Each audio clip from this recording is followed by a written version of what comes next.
So welcome everyone. My name is Gerald Millen. Today I'm here with Rob Lindsey, and this is gonna be Music at the Library rehashed. How you doing, Rob? I'm great. How are you? Pretty good, not too bad. Just holding up as much as the best Good. can. Yeah. Oh, yeah. hmm So pretty much I'm just gonna be asking you some questions about how you got in music, stuff like that. Just sort of going through things and just share about yourself, pretty much. Sure. So going back, we're gonna take everything back all the way to the beginning. Like how'd you get started with music? I know you've been doing it for a while. hmm Mm, Well, to go all the way back to the beginning, I was raised in a Lutheran church. Not literally raised like by wolves or something, but I grew up going to, Lutheran school and Lutheran church. So that was constantly flooded with all this music, whether it was hymns or, whatever they were doing. So I always heard music from the time I was 4 or 5 going to church. I always heard music on my way there on the radio. So it was a kind of combination of those two things, popular music and then this sort of secular music that kind of fused together. So after I got interested in it, I started learning how to play music and learning about music from the organist there. So mm, he taught me all about music theory and how to play piano and organ and the basics of music pretty much the foundation of what I know to this day even. So after all that, I got really interested in singing and performing and all aspects of music like that. And I went to Fraser High School for a performing arts program. I mm. kind of had, I guess they call it school of choice. You could go wherever you wanted to for high school because they had this sweet performing arts program. So I got a lot of opportunities there to learn even more about music that I didn't in a church. So I learned about jazz and popular music. I was in a show choir, symphony band, all that. Marching band, they didn't have one of those. So that was just this huge moment of realization that there's so much out there to music. And then after that, I kind of took it a step further and I came to Western for this multimedia arts program. And that really just cemented my understanding of not only music, but how it works in today's society and how people use music and what people think of music and all that sort of stuff. mm. Oh, So cool. it's been a long journey. Oh yeah, no, definitely. Honestly, like I would say for you particularly, you've been one of the definitely okay. So going back when I first heard of you, you were always one of those people that you knew of even if you didn't know. Just like you were like you had that sort of atmosphere about you. I'll admit that. I hear that a lot, honestly. I don't know what to hmm think about it. It's good, you know. Honestly, you get around, you're very influential, and you do inspire a lot of people, especially with like how your music is. It's not just sort of like it's. I would say it's out there. It's really good though. I Yeah, appreciate it. I hope it's a good kind of influence. it is.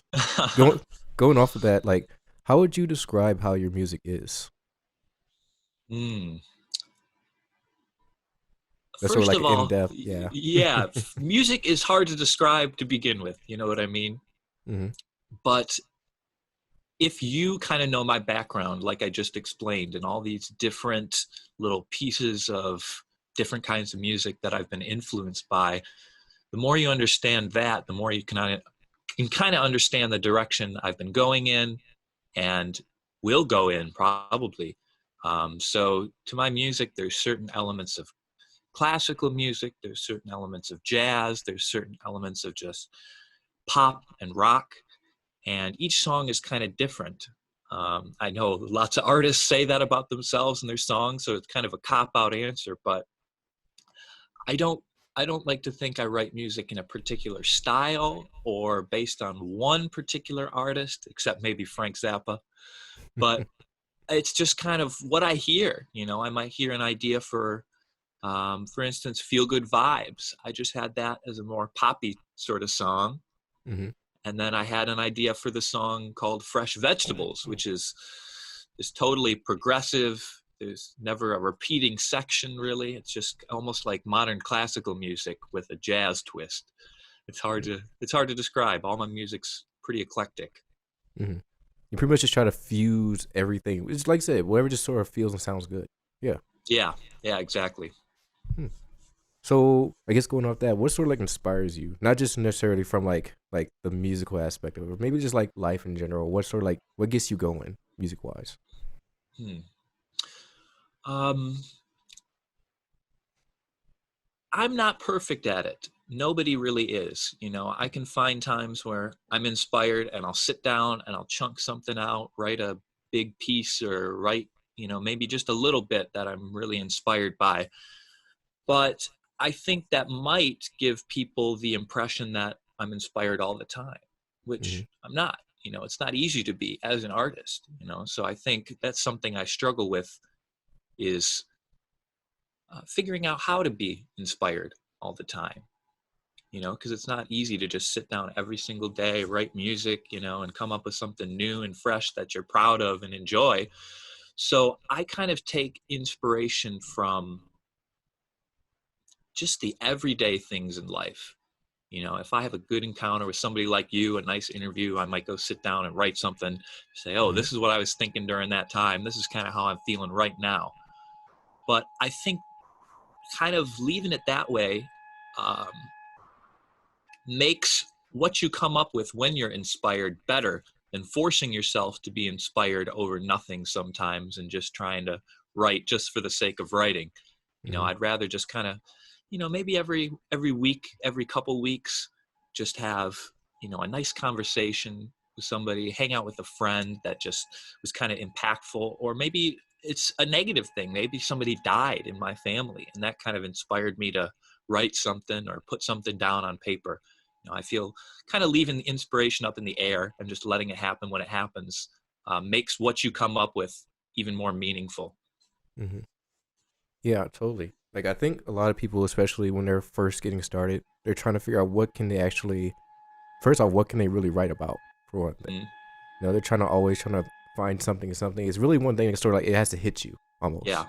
exactly. Mm-hmm. I know, especially if you're someone that's like you're writing like jingles or something, you're constantly creating. So I can understand if you're having to constantly just pump out things, but Yeah. for stuff that's actually in you, that's essentially like when you're making your own art, you got to Hmm. find that thing. You know. Absolutely. Yeah, there's a Mm-hmm. huge difference between doing songwriting stuff for homework assignments Mm-hmm. and writing something that you want to put out an album on your name and something attached to you. There's a huge difference. I can easily just churn out stuff I really don't care about, just write something down, whatever. Mm-hmm. But if it's like I'm putting this out under Rob Lindsey, and I got to take some time and think about what it means to me. Mm, definitely. Awesome. So, what have you been up to recently? So, pretty much everything is just kind of stopped, to say the least. Like most stores are closed. Most gig places are closed. All I know, like everything. Shoot, I'm trying to think of anything that is in Kalamazoo that might be open. I couldn't think of anything. Like so, pretty much anywhere you might want to be able to gig, or even like if for like Western, our studio is just absolutely closed for no one that Yep. knows. So, what have you been up to mostly? It's a hard question for everybody, I'm sure. Mm-hmm. Let me try and I don't know. Let me contrast it a little bit. So before this all happened, I had about 7 different jobs lined up with different gigs and whatnot. About 3 of them were musicals, playing in pit orchestras for those. One was being the jazz band director for a local high school. Just stuff like that, working at the studio, like you said. And all 7 of those jobs just came crashing to a halt. Not that I was fired from them, but they're just like some of the musicals aren't even happening anymore. They just stop. That's the Yeah, thing. No all one the can high do it. schools are closed for the rest of the year, so I won't have a paycheck from the high school until next fall if we're lucky enough to go back to school by then. Mm-hmm. So on that side, that's kind of where I was at. So when this all happened, uh, it it kind of made me take a serious look at my education and say, well, I got to finish out school. I got to Yep. graduate this semester. So I've been doing a lot of school projects, working in a business class, making videos right now. So I've been doing video editing and some stuff like that for commercial type things. So that's Mm, been at least something in my field I'm interested in to kind of keep me busy. I still make music all the time. I'm still writing and practicing on my own. I'm kind of working on refurbishing my home studio out here on Mhm. the east side, just getting my gear together where I want it, just that sort of thing. I was Okay. recently uh, given an appointment as a grad assistant at Western. So they'll be paying for my tuition as I get a master's next year. So that's kind of chunked out my future for another year. I at least know where I'll be living for another year. But Mhm. other than that, just like every other time in my life, it's kind of up in the air. I don't know where I'll get money for the next month. I don't know who I'm going to see in the next month or who I'll meet or whatever. And I usually prefer it that way. Life's more exciting not knowing what's going to happen in the next page. Mhm. So where are you getting your master's in? Well, I started doing it this year because it's an accelerated program. Uh, it's so weird.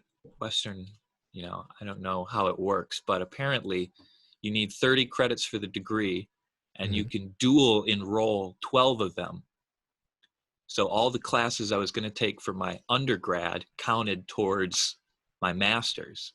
So Oh, now I only need 18 for this accelerated master's in art, so master's of art in music. you'll be done in like 2 semesters tops, essentially. Yeah, yeah, Yeah. Okay. Sweet. yeah, should be cool. Hmm. I'm just happy to be back at Western for another year. Not really for all the politics, but the people. The Oh people are yeah. great. For anyone that doesn't know, for the most part, it's gonna be like a Kalamazoo audience, but Western and just Kalamazoo in general is trying to find the best way to say it. It's an art town. We'll say that. Like for anything, not just even music wise, performance Oh yeah, arts, people that are actually like artists, drawing and everything like that. Anything you can really want, you can get here. And yeah. it's one of the best places. Why that's why I like coming here. Like before I came to Western, I didn't know Kalamazoo existed. To be Hmm. fair, so Yeah, once I came here, surprised how much just open everyone is. It's really cool. yeah. Everyone's like a family, Mm-hmm. and it's not as big as other local cities that have hot music scenes like Detroit or Chicago. So Mm-hmm. there's not as much stiff competition. If you're halfway decent at something, you can get a job doing it. So it's great. Exactly. Yeah. There's a lot more people just relax. Not as it isn't necessarily as fast paced. You can, like I said, you can That's really for get to sure. actually know people here. Oh Like, yeah. yeah. Um. So what do you like? So what are you doing right now? And I guess you said like you had your like high school gig and everything. What all are Hmm. you actually doing? Because it sounds like you do quite a lot. Like obviously outside of school and stuff like that. Yeah. It's hard to keep track of, to be honest.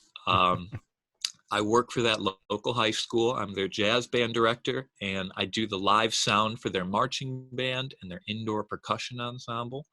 Mm-hmm. So that takes up about, 4, maybe 5 evenings out of the week. Um, in winter and summer, it kind of alternates.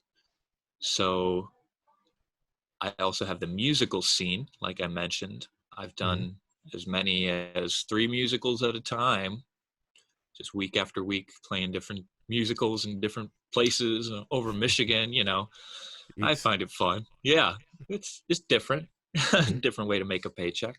How'd you drop into that? That's another interesting story. I was living with a jazz guitarist here at Western for one Mm-hmm. year, my sophomore year, and he got this connection for a musical uh, because this woman called Tom Knifick, who was the guitar professor at Western Mm-hmm. at the time, and always contacted him for just jazz guitarists. So he gave this woman the numbers of Andrew Saliba and Josh Moran, who I was living with. Mm-hmm. And then there was a couple nights when Josh couldn't make it, or Josh had gone and said Andrew couldn't make it, or one of those two situations, something like that had happened. And the woman, her name is Marie Kerstetter, she said, well, do you know anybody that plays guitar? So Josh says, my roommate plays a bit of guitar. I'm sure he could read and figure it out. So I came in, started playing for Marie.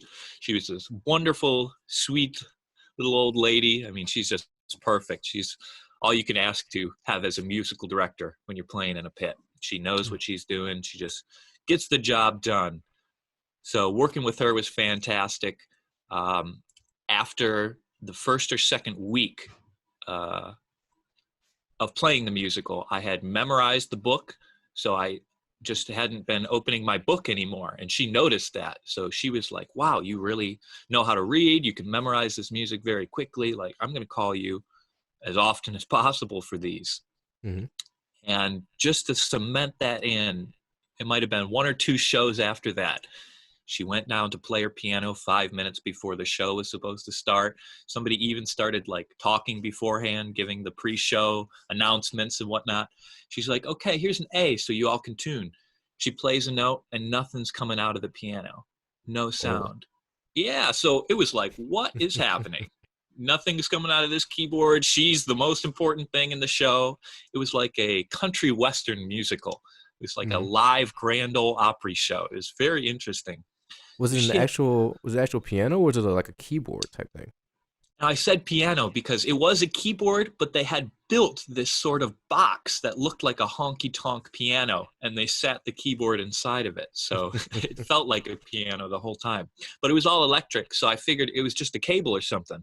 Mm-hmm. So my skinny hippie dude ran behind the keyboard, started looking inside, and there was an XLR cable coming out of it.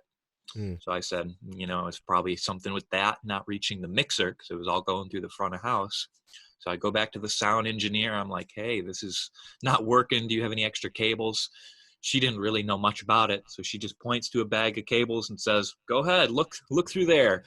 I Mm. fish out an XLR cable, run back, relay a new cable, and she plays a couple notes and everything was fine. So from that moment on, she's like, I'm going to trust you. Yeah. That's the whole thing, just making sure that you're actually reliable, Right, knowing that you right, know. right. Yeah. And I wasn't even doing it for credit or for the purpose of being hired for more jobs. It was literally Mm-hmm. just in the heat of the moment. This isn't working. How do we Mm-hmm. make this work? Yeah. And as long as you're that kind of person, people will want to hire you again and again and again. Mm-hmm. So after that, she's hired me for about 6 or 7 musicals over the course of 2 years, I think. Mm. So that's been great. So how's it playing in an actual musical compared to like your regular gigs? Or I guess the musicals are your regular gigs, but like compared to like playing like on stage or something like that or at a club. Yeah. Um, I guess I can compare it with the supergroup because that's Mm-hmm. what happened at the Music at the Library show. With the supergroup, there is way less rehearsing. That's just one tiny aspect of it. First of all, with my supergroup, it's all my music. So once I'm at a point where I'm happy with, I'm just like, okay, this is good. We can come back and play it another time, but it's not like I have to keep rehearsing. Mm-hmm. In a pit orchestra, it's very structured rehearsals because everybody gets paid per rehearsal. You go for 3 hours or so for a week straight, and then you have 2 or 3 weekends of shows, and it's just boom, boom, boom, very rigid. There's not time to talk and goof around. You sit there, you be quiet, you wait for your turn to play, and then you play, Then you do your you thing. know. Yeah. But with the supergroup, it's like a case-by-case basis, a Mm-hmm. person-by-person basis. Sometimes I have to hire different musicians for the role. Like if a bass player can't make it, I got to find somebody else. So I usually try to have all the parts in my band doubled, that I can basically have 2 different bands, Mm-hmm. mix and match, just if somebody can't make it, I don't have to worry about it. Everybody has substitutes. Mm. And usually it's because I work with these musicians on a one-on-one basis that I'm able to get away with it. As a musical, obviously, you're always rehearsing together. You can go home and practice on your own and do whatever, but it's not like the music director sits down with just you and helps you learn the parts. But Mm-hmm. since it's my own music, I feel obligated to do that with my supergroup. So say it's Diego. When he started the band, I sat down with him, taught him how to play all the songs, showed him how I think about them. And after that, I've never practiced with him again unless there's a new song to learn. I trust that he remembers it. And Mm-hmm. every time we play it as a band, it kind of reaffirms that, yeah, he knows it, or maybe he's missing these certain parts. And then I'll say, hey, remember in this section, it's like this, or something to that effect. Mm-hmm. But otherwise, it's definitely a lot less strict than a musical, for sure. And we Oh yeah. just meet up for one gig. It's kind of a gig by gig basis too, where you say, hey, come play at the WIDR Music at the Library. We're on it. We'll come do it. And then we probably won't see each other again as a band for a couple months until another thing comes up. Or there's more music to learn or something like that, But definitely two different worlds from a musical, although the music might be kind of similar. So going off of that, is that sort of something you want to do? Like, I guess sort of be like a actual music teacher type thing? Because I definitely noticed something that you do, especially when I work with you on your capstone. You, like I said, you'll take the time to be able to even go talk to people. Like even with us, when I did like cameras for you, even helped us. Like, oh, do you need help with anything? Oh, let's try doing it here. What can I help? What can I just help you do? Just make that process smooth. Is that sort of like something you're trying to do in the future, or you have something else? um, I'm certainly not opposed to it. As a kid, I always said, I never want to be a teacher. Why I said that, I don't really know. Maybe it was because when I was a kid, I was the only one that took it seriously. And I saw the Hmm. other people in music classes just not care about it. And that struck me inside. I was like, how can you not care about music as deeply as I care about music? And I guess I didn't understand that it doesn't affect people the same way it affects me.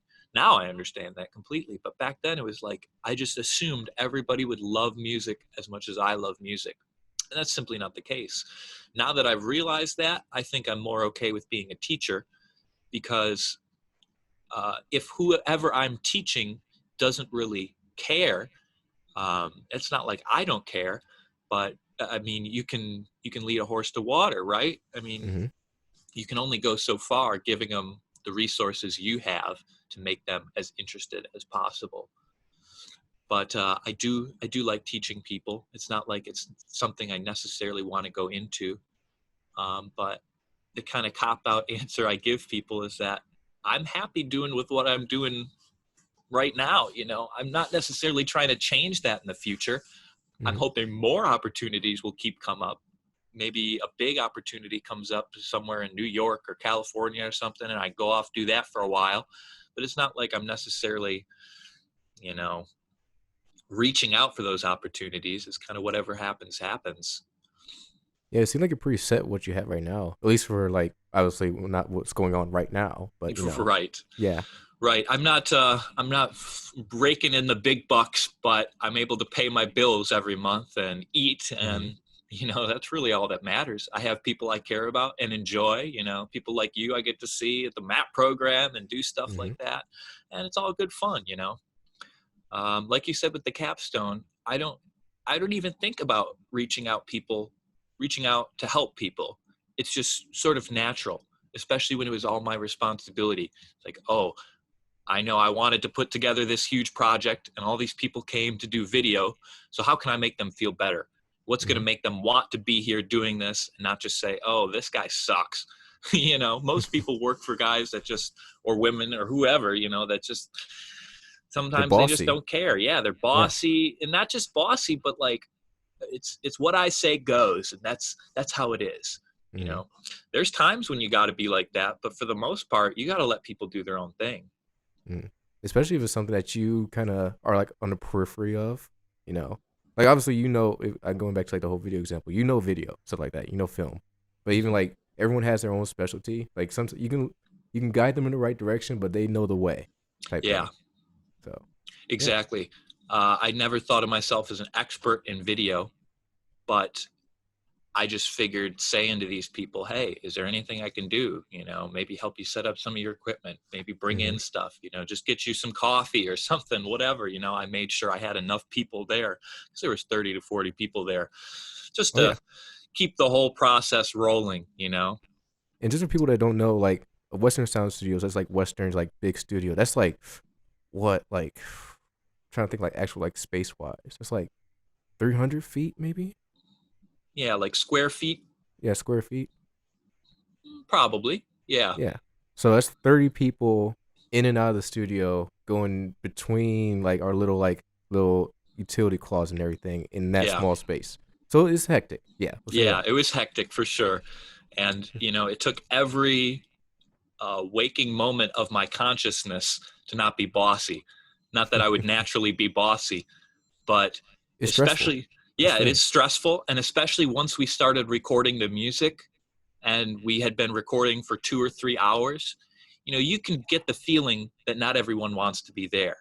Mm, I could hear audio engineers. I was like, how did that one feel to everybody? Do we need to do another take? I could hear some of the audio engineers like, no, no, that take was fine. We don't need any more. You could tell they kind of wanted to go home. hmm So it's like, how do I keep everything cool, keep everyone, just happy and want to be there, but also keep things on track for those who don't want to be there and just get some stuff done. It's hmm a delicate balance. Yeah, because everyone's on a different plane when it comes to that. And plus, it might not even just be them. They could just be just not having a good day or whatever it might be. So it's always just sort Absolutely. of adapting. Yeah, exactly. Absolutely. There was someone like Diego who came at 6 o'clock p.m. the night before, helped me hmm set up. He came at like 9 or 10 in the morning and stayed there until 7 or 8 o'clock at night until we were all finished packing up. And there was other people, I won't give out names, but they might have showed up at like 2 or 3 o'clock after we started recording. And by 5 or 6, they're like, yeah, I want to go home. hmm So, everybody takes it differently. So you just got to let You just people gotta do what roll with they the want punches. ultimately. Yeah, Yep. exactly. Roll with the punches, just like this whole situation right now. Can't hmm let it really get you down. You just got to get back up and keep on running. Yep. Just stay positive. Do what you can, because there's only so much. And this is like I guess an overall thing, not just for music, but in real life, in actual life. Like, and think of like how much stuff you can actually control around you.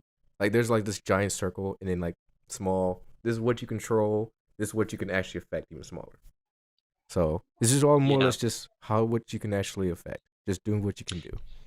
Yeah. And really being Mhm. aware of that. Some people aren't aware. They just say, oh, well, I want to control everything. I want to have, this level of detail on everything, which can be admirable, but unachievable. You got Yeah. to just be honest with yourself. I can say, oh, no, I can't control what these people do. If they want to go and have a smoke break in the middle of a take, they're going to go do it. I can't control that. So let them do it. We'll hmm come back in 10 minutes and start They'll over. be they'll be fresh and everything. They know what they gotta do. Yeah, exactly. Cool. So, you've done a lot of crazy performances. You told me a few of them before. Like, so what's been some of like your most memorable ones? Some of the ones you maybe didn't like, some things like that. Hmm. Uh, Again, I guess I can contrast these two things. When I was 14, I was in that show choir that I mentioned at my hmm high school, and we took a trip to New York to sing at Carnegie Hall. That was one of the most memorable, just amazing performances of my life. I mean, there was a point where we sang a song called God Save the Children or something like that. Oh And wow. when we finished, every single person in the audience was in tears. Being able to do that in New York City at Carnegie Hall, that was, oh, just indescribable. hmm And as a sharp contrast, one of the most fun gigs I ever did was the one for the WIDR Battle of the Bands when we got into the finals. I did that little skit where I dressed up as Jesus and everyone in my band was my disciples. And we did a whole routine where I was washing people's feet and breaking bread and all this crazy stuff. There was a lot of people who weren't happy about that, but I don't think any band on that stage had as much fun as we did. Now you did that.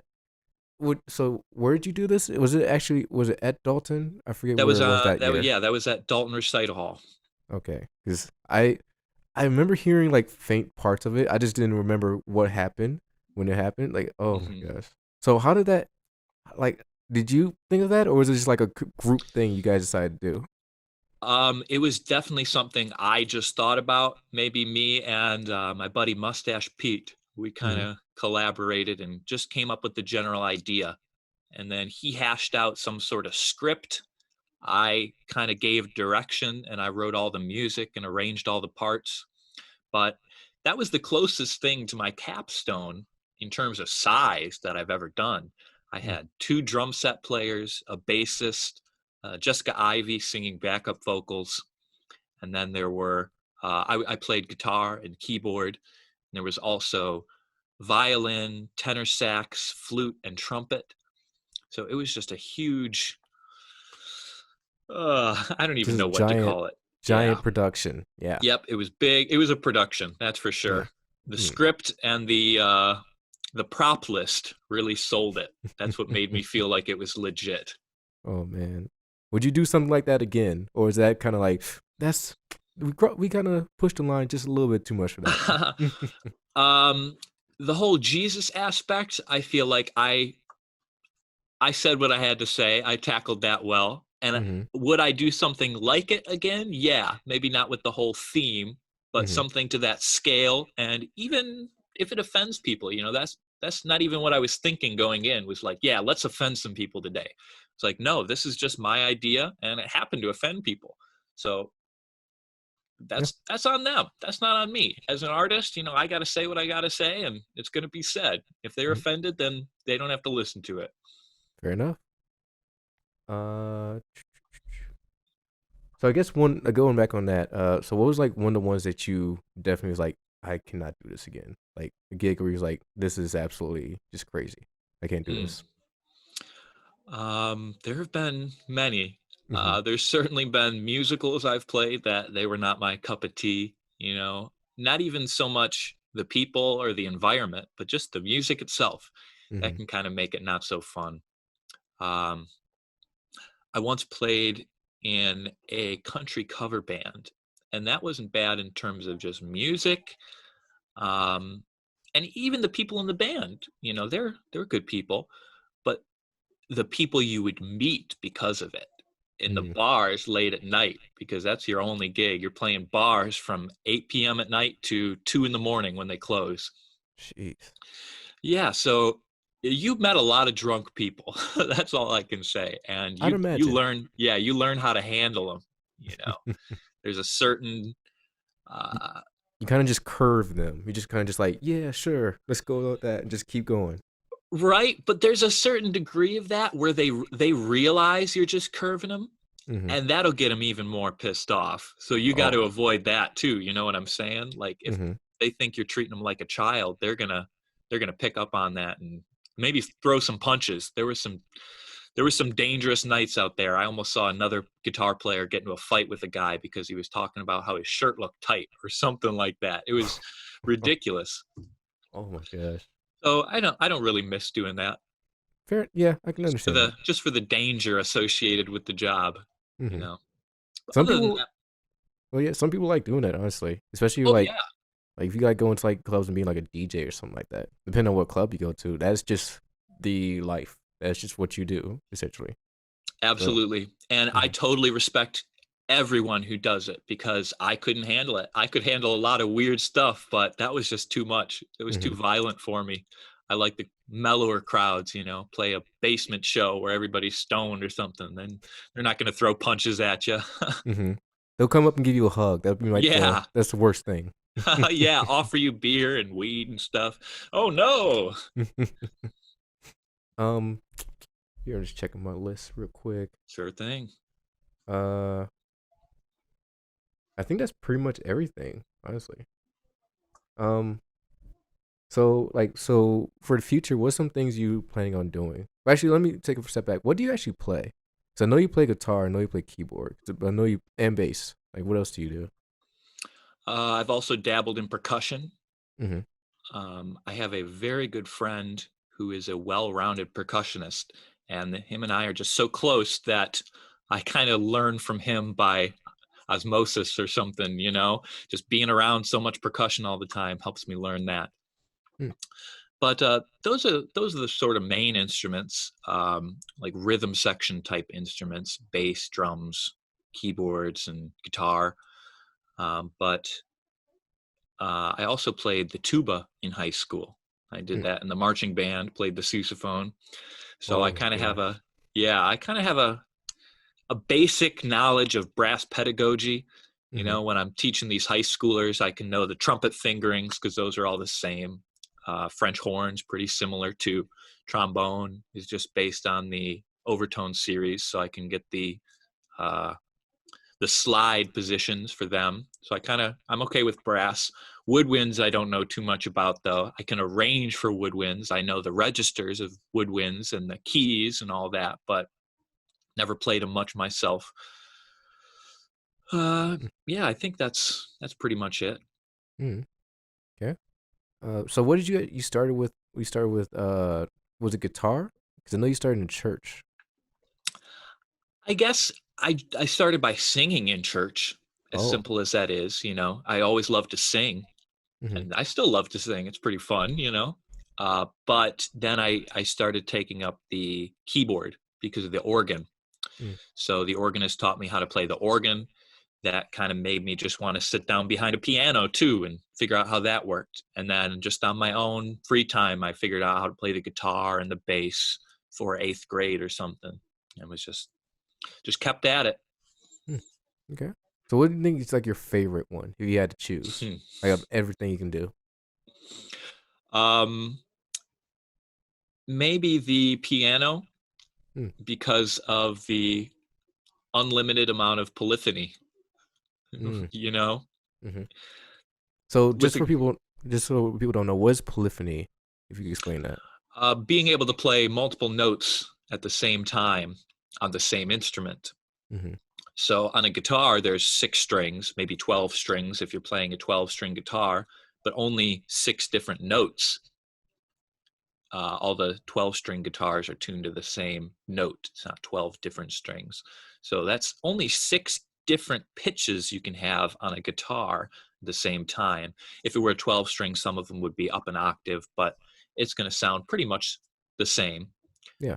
Whereas with a piano, even if you have 10 fingers, you can just plop your arms down and play almost all 88 keys at the same time. And I Mm-hmm. really like that because I like dense harmonies. I like stuff that's really close together instead of big and open. Mm-hmm. I mean, open harmonies are pretty cool, but I really like that dense stuff, nice and dissonant. Cool. Sweet. Um. So going for the future, because we're probably going to wrap up here in a little bit. Sure. So what do you like? What do you have planned for the future? Even like immediate future, distant future, stuff like that. Hmm. Um, like I said, I don't mind everything I'm doing right now. I want to keep it going for as long as possible. I like doing the musicals. I like doing the studio stuff at Western. I like doing the teaching at the high school. Um, with this master's program, I really want to start teaching more through Western. I'd love Mm-hmm. to teach some music theory classes, and I'd love to teach maybe, composition type stuff or arranging or jazz or even just private lessons on piano, guitar, bass, percussion, sort of stuff like that.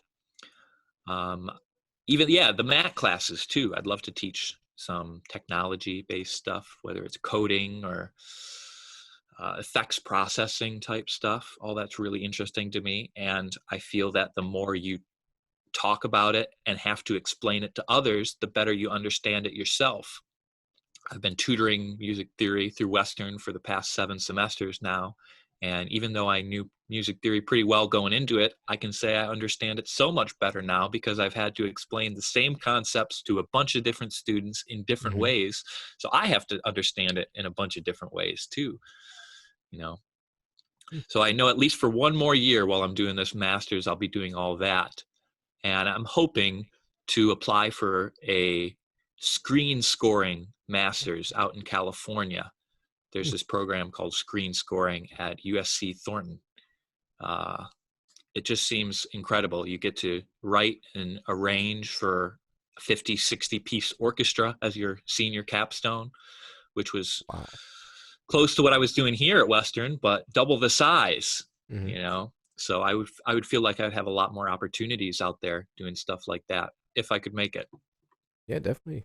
I definitely think you had the chops to do it. Honestly, it's just getting to the place, but it's just time. That the whole thing. At the end of the Absolutely. day, yeah. Absolutely, man. So I can't really plan on it. I can only just hope and keep it as a possibility in my back pocket. Mm-hmm. Constantly work at it. That's the only thing. Oh yeah, never Mm-hmm. stops. Cool. Is there anything else you wanted to add or anything?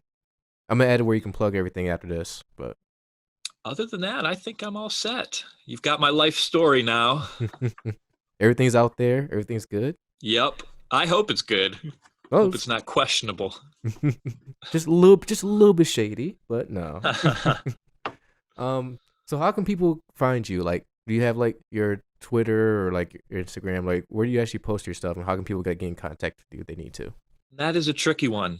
Although I do all this stuff with music, I am not the most social person on the internet. Same. I Yeah. think I'm a pretty extroverted person when it's like real people, but Mm-hmm. when it's behind a screen, I just don't like that as much.